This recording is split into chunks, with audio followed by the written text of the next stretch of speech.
Duchu Svätý, príď. Naplň ma novou nádejou a novou radosťou v tento deň.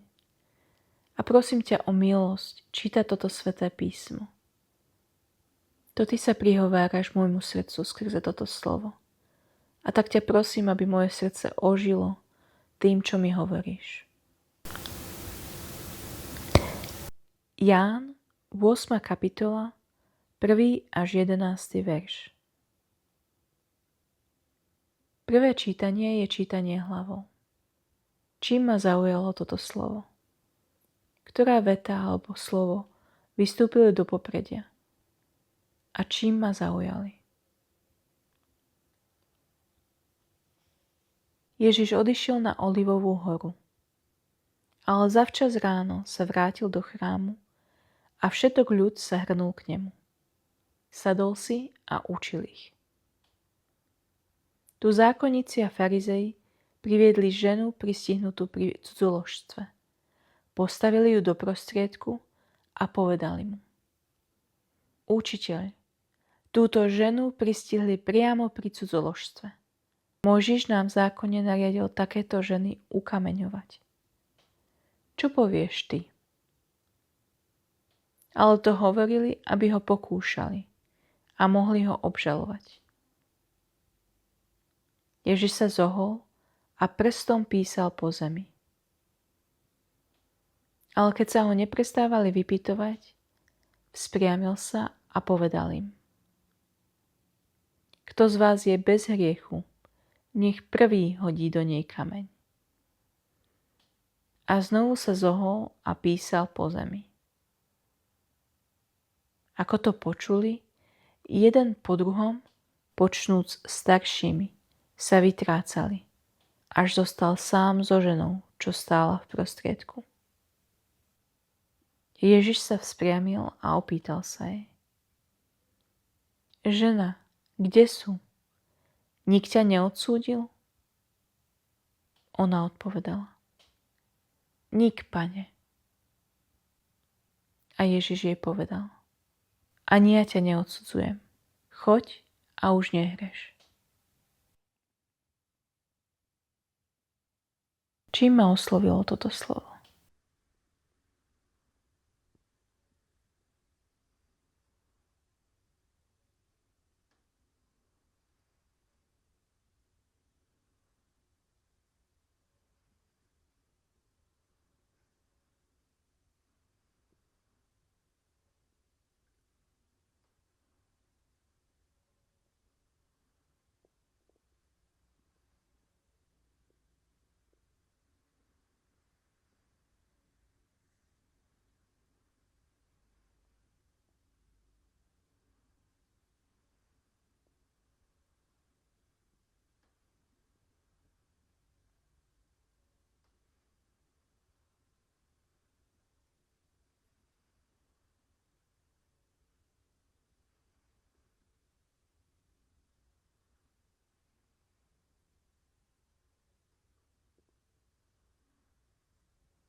Druhé čítanie je čítanie srdcom. Čo cítim, keď si predstavím túto scénu? Kde sa nachádzam? A ako sa tento príbeh dotýka môjho srdca a môjho života? Ježiš odišiel na Olivovú horu. Ale zavčas ráno sa vrátil do chrámu a všetok ľud sa hrnul k nemu. Sadol si a učil ich.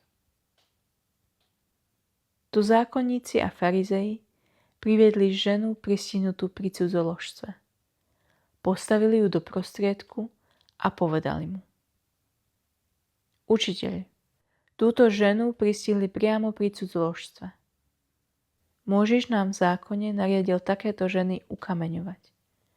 Čo povieš ty? Ale to hovorili, aby ho pokúšali a mohli ho obžalovať. Ježiš sa zohol a prstom písal po zemi. Ale keď sa ho neprestávali vypytovať, vzpriamil sa a povedal im: Kto z vás je bez hriechu, nech prvý hodí do nej kameň. A znovu sa zohol a písal po zemi. A znovu sa zohol a písal po zemi.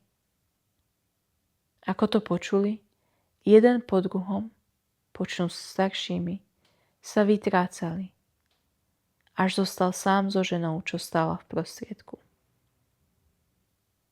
Ježiš sa vzpriamil a opýtal sa jej: Žena, kde sú? Nik ťa neodsúdil?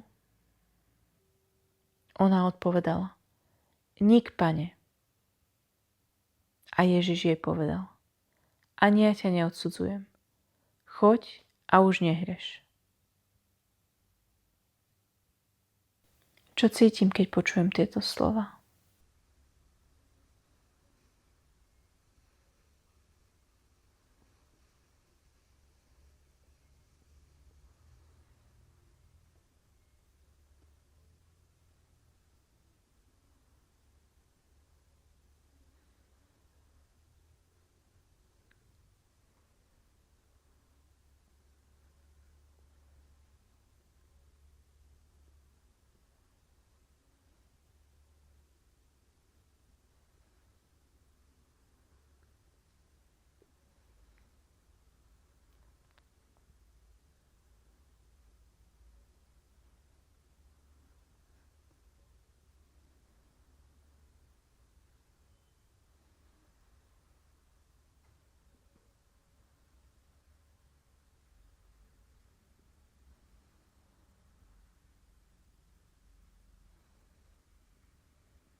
Tretie čítanie je čítanie rukami. Pane Ježišu, akú pravdu mám z tohto evanjelia uchopiť a praktizovať vo svojom živote?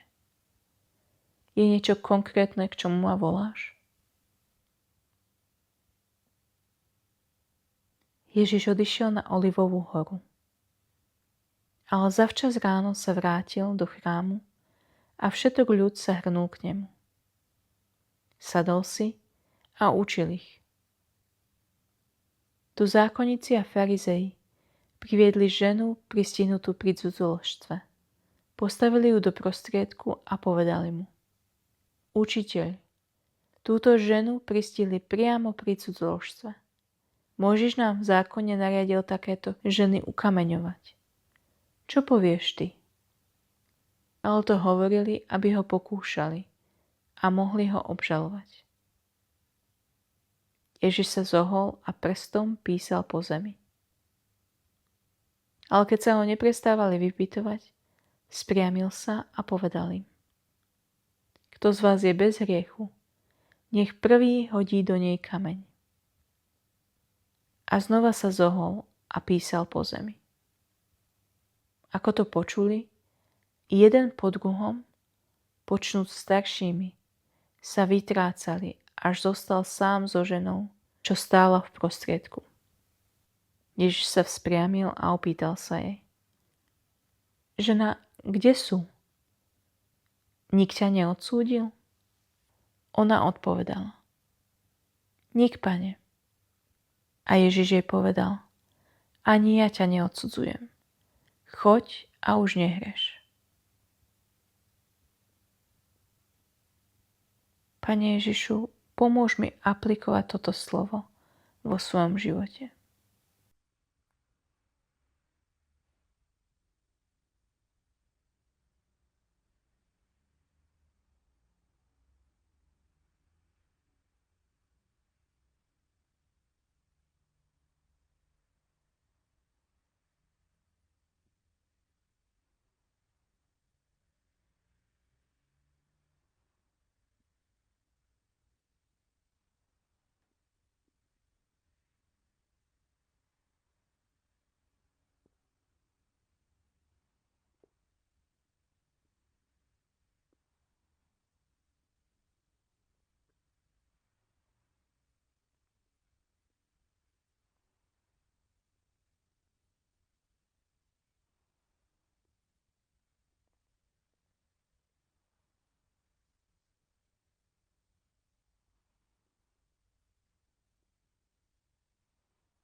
Duchu Svätý, ďakujem Ti za milosť, ktorú mi dávaš každý deň. Ďakujem Ti za milosť žiť a kráčať s Tebou. Pomáhaj mi uchopiť toto písmo a daj, aby som sa mohla naveky radovať z Tvojej veľkej lásky ku mne a k mojim blížnym. Amen.